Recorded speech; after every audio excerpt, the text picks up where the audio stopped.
Olá, turmas do segundo ano do ensino médio do MI e segundo ano do ensino médio regular e noturno da Escola de Educação Básica Nossa Senhora da Salete. Hoje, então, falarei um pouco sobre o conteúdo enviado para leitura na última semana, a passagem da Era Clássica para a Era Helenística. Lembrando sempre que a mudança de um período na história da filosofia se dá em função da mudança do pensamento, ou seja, da construção do conhecimento que esteve presente naquele momento, naquela época. O período helenístico é um período marcado por algumas transformações. Que transformações foram essas? Algumas transformações na questão social, na questão política, na questão cultural e na questão da produção do conhecimento. Nesse período, temos então o que a gente conhece como a decadência da polis. O que é a decadência da polis? A polis, na compreensão que nós vimos no período socrático, onde existiam as classes sociais e a política era organizada pelos homens livres na praça pública, deixa de existir. O que ocorre nesse momento, então, é o surgimento do império. O império é quem passa a tomar as decisões políticas e os homens livres não podem mais opinar nas decisões que são necessárias para a sua sociedade. Passamos de uma compreensão de polis, então, para uma cidade universal, ou seja, uma cosmópolis. Há uma mescla, uma mistura de povos, de culturas, de línguas, de costumes. Nós diríamos que o período helenístico é o período que mais se aproxima da nossa realidade hoje. É o período que tem muitas características semelhantes ao nosso modo de vida. Quando nós falamos em cidade universal, nós podemos perceber na nossa realidade que nós não temos limites territoriais fixos, mas nós temos limites imaginários. Nós temos uma mescla de culturas e línguas numa mesma cidade, no mesmo lugar. Isso é o que se refere à ideia de cidade universal, onde também as pessoas podem expressar suas diferentes formas de pensamento, suas diferentes compreensões políticas, vivendo numa mesma sociedade. O que ocorre com a filosofia neste período, então? O pensamento filosófico ele deixa de ser mais racional, como acontecia a busca pelo conhecimento nos filósofos pré-socráticos e filósofos socráticos, e passa a voltar-se às questões morais, ou seja, a busca por compreender quem nós somos em sociedade, a busca pela felicidade ou compreender as angústias diante da existência, diante da vida, diante dos acontecimentos da vida. Então, a filosofia se torna um modo de vida neste momento, e a sociedade pode-se dizer que se torna mais individualista do que coletiva, como era vista no período anterior.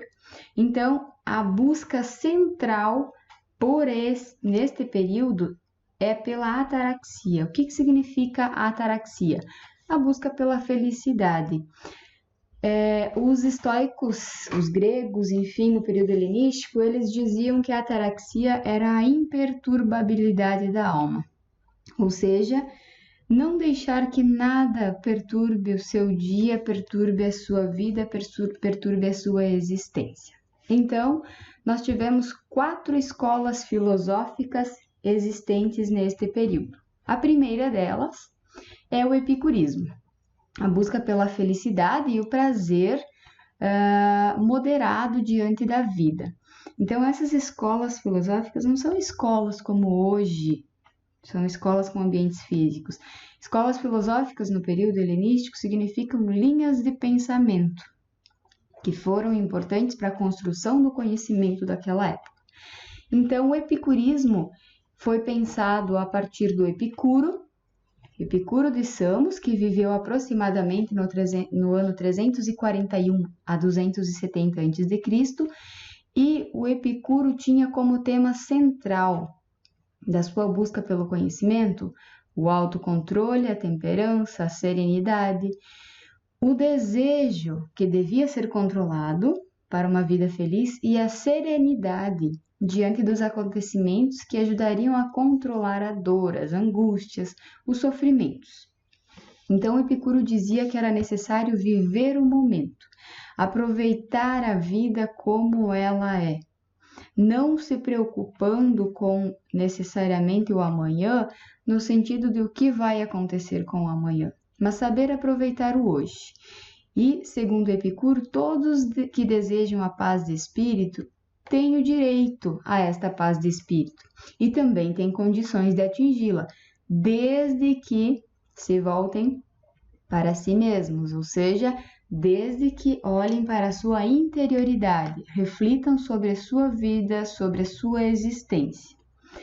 Para Epicuro também o prazer era algo importante na busca pelo conhecimento. O prazer ele não poderia ser entendido simplesmente pelo prazer, como a busca da realização de um desejo, satisfação de um desejo, mas o prazer ele deveria ser entendido como a ausência da dor e da inquietação. O que seria isso? Seria aquele momento de tranquilidade, onde você é capaz de viver a tua vida de uma maneira calma, de uma maneira que você consiga suportar a dor e os acontecimentos ruins da vida, o medo e os sofrimentos que nos rodeiam.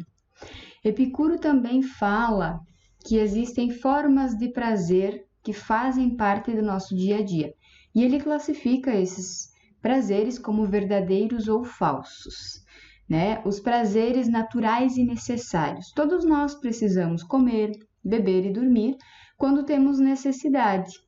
Então, é natural porque nós não vivemos sem, e é necessário porque sem eles a nossa vida não fica equilibrada.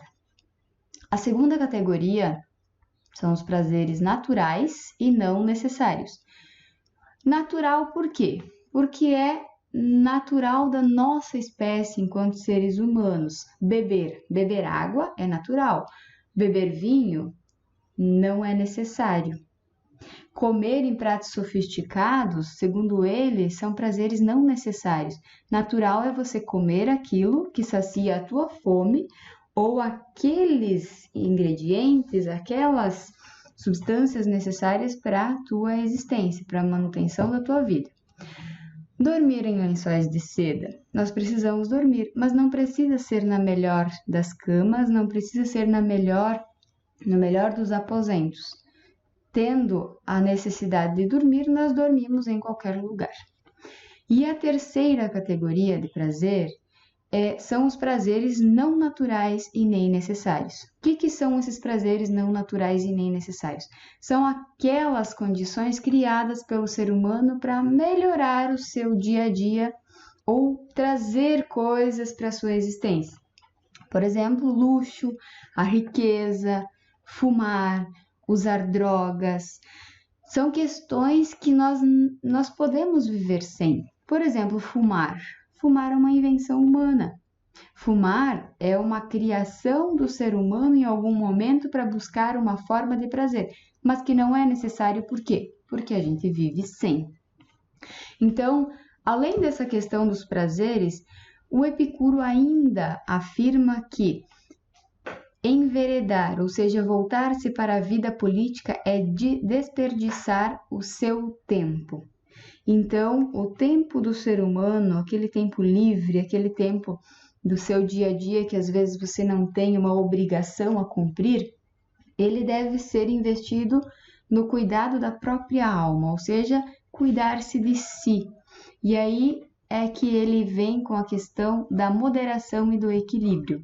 Nossa vida só passa a ter uma busca pela felicidade verdadeira quando nós somos moderados nos prazeres e nas nossas ações do dia a dia. E segundo Epicuro, um dos maiores prazeres que a vida pode nos dar é ter bons amigos, certo? Segundo a escola filosófica, a escola do estoicismo. O estoicismo prega a obediência à lei natural. O que é isso? Então, nós temos dois filósofos que se destacam diante do estoicismo, que são o Zenão e o Sêneca. Ambos defendiam a indiferença e o autocontrole, ou seja, a aceitação diante dos acontecimentos da vida. Que acontecimentos são esses? Que indiferença é essa que eles falam aqui diante da vida para buscar uma vida feliz? Vou citar um exemplo para vocês. Segundo o estoicismo, segundo principalmente o Zenão de Sítio, nós precisamos saber compreender que muitos acontecimentos, eles fazem parte do nosso destino. Eles fazem parte de algo que está já pré-estabelecido para nós. Então, nós não podemos ir contra. Por exemplo, um jovem de 25 anos sofre um acidente de carro e morre. Segundo o estoicismo, era para ser assim. Então, nós temos que aceitar os acontecimentos do modo como eles nos aparecem. Então, segundo o Zenão, nós temos uma indiferença e não darmos muita atenção a certos acontecimentos externos a nós é o que vai nos trazer a paz de espírito.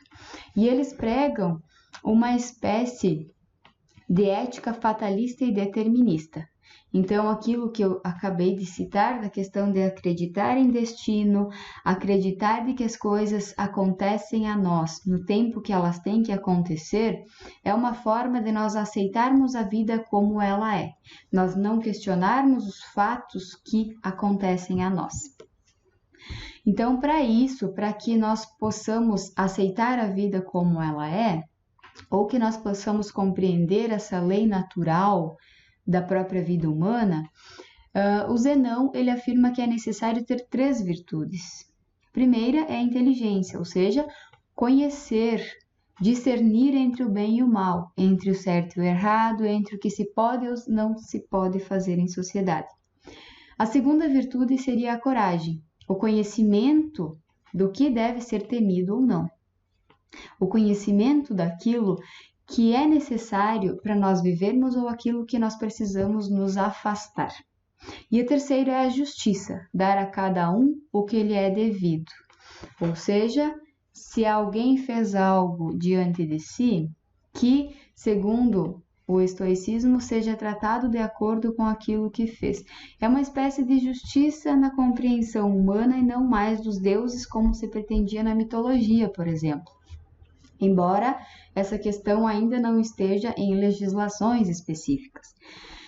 E outra questão é que os estoicistas são indiferentes aos prazeres. Precisa se aproveitar bem a vida, independente de você buscar honrarias, riquezas ou prazeres, mas você precisa viver a vida como ela é, como ela se apresenta. Afinal de contas, segundo o Zenão e o Sêneca, a vida é muito curta. A vida passa muito rápido. Se nós não soubermos aproveitar ela, nós não veremos também o que faremos de bom nela. A terceira escola filosófica se chama ceticismo, também conhecida por muitos como pirronismo. E o seu lema é conhecer é interpretar. O que o Pirro, que é o filósofo principal desse momento, quer falar com essa expressão? Segundo ele, nós vivemos numa sociedade múltipla, numa sociedade onde as pessoas têm diferentes compreensões da vida, da política, da felicidade, da religião, da busca pela paz de espírito. E cada um, com a sua compreensão, deve ser respeitado, ou seja, cada pessoa pode colocar sua compreensão, sua opinião diante dos outros e precisa ser também respeitado diante disso. Por isso que ele diz que muitas leituras do real são possíveis, ou seja, se nós tivermos um acontecimento na vida de uma pessoa, se mais pessoas fazem parte da convivência dela, certamente teremos mais de uma versão desse acontecimento. Então, o que eles pregam é a possibilidade de cada sujeito defender as suas concepções de conhecimento, a sua concepção de realidade e que seja respeitado por isso. E é importante afirmar que não há um conhecimento único e um conhecimento seguro, mas há várias formas de compreender a realidade. Por isso que é melhor aprender a caminhar com a multiplicidade de olhares. E aqui eles trazem a ideia de suspensão do juízo, que é nós não julgarmos o outro pela concepção diferente que ele possui, mas ao mesmo tempo é nós nos questionarmos se aquele conhecimento que nós defendemos realmente é o conhecimento verdadeiro, se realmente é um conhecimento que pode ser válido para os outros ou é apenas a nossa concepção. Então, as diferenças nesse sentido precisam ser respeitadas. Afinal de contas, nós somos pessoas diferentes, que vivemos em ambientes diferentes, criados por famílias diferentes, com ideais diferentes, com compreensões morais, éticas, sociais diferentes, com uma educação diferente. Então, nesse sentido, a ataraxia, ou seja, a busca pela felicidade, é a imperturbabilidade da alma, ou seja, você não se preocupar com aquilo que o outro tem de conhecimento diferente de si e não querer padronizar o conhecimento do outro diante daquilo que você acredita ser o verdadeiro. Então, algo muito importante para o Pirro diante dessa compreensão é o silêncio prudente é a expressão da virtude. Certo?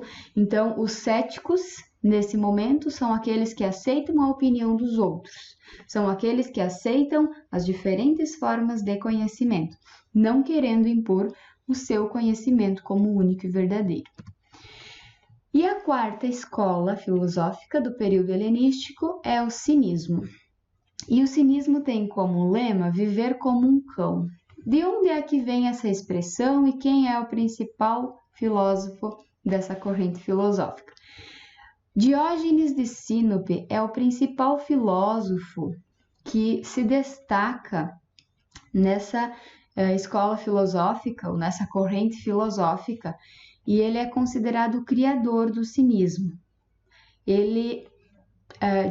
O criador do cinismo foi considerado Antístenes, mas o Diógenes é o mais lembrado. Então, o ser humano, segundo Diógenes, ele deve saber conhecer a si mesmo e desprezar os bens materiais. O que significa isso? Diógenes de Sinope era um homem muito sábio na Grécia Antiga e ele vivia às margens da cidade, ou seja, ele vivia num lugar onde ele não se misturava com as pessoas e ele não se importava com os bens materiais ou o modo de vida que as pessoas deveriam ter. Diógenes dizia que a vida simples é o que traz a felicidade. E por isso que ele costumeiramente era visto andando rodeado de cães, porque ele dizia que o cão, ele tinha uma vida simples, ele tinha uma vida que não necessitava das honrarias, mas era feliz. E o Diógenes, por ser muito sábio, ele era procurado muitas vezes pelos políticos, pelos imperadores, para dar seus conselhos de como administrar bem o império, de como governar bem. E aí, o Diógenes algumas vezes contribuía, outras vezes ele queria apenas a sua tranquilidade, né? E certa passagem conta-se que Alexandre o Grande estava à procura de Diógenes para buscar seus conselhos, e ao perguntar sobre o que o Diógenes gostaria, o que Diógenes queria que Alexandre o desse para que ele pudesse contribuir com a política do império, o Diógenes simplesmente olha para Alexandre e diz: afasta-se do meu sol, você está atrapalhando o meu dia.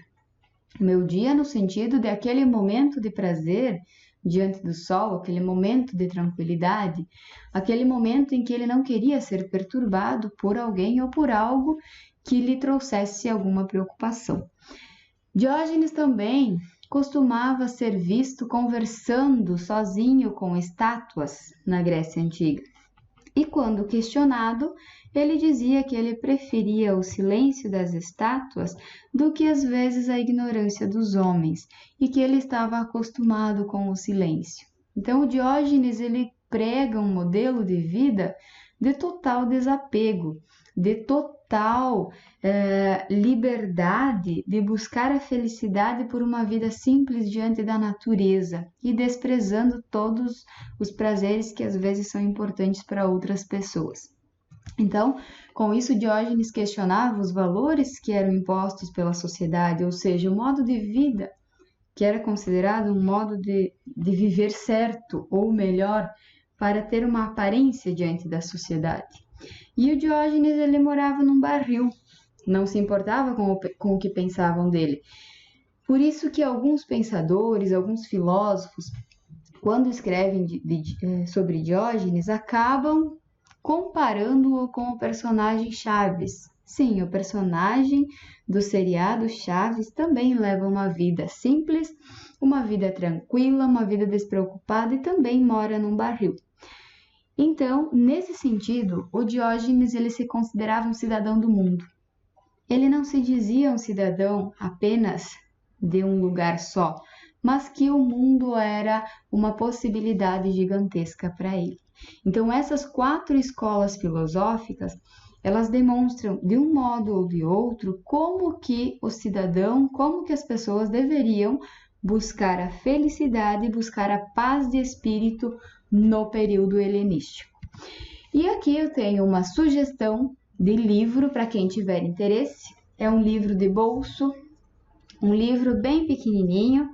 Ele tem aproximadamente 130, 135 páginas e ele traz algumas cartas de Sêneca a seu amigo Lúcio.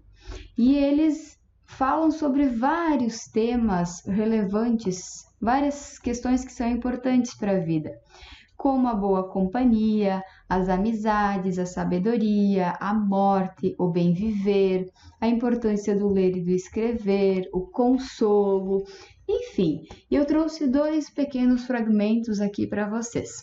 Um deles, chegará o dia em que te darás conta de que o tempo não te pertence, em que serás tranquilo e sereno, despreocupado com o amanhã e satisfeito consigo mesmo. Sêneca.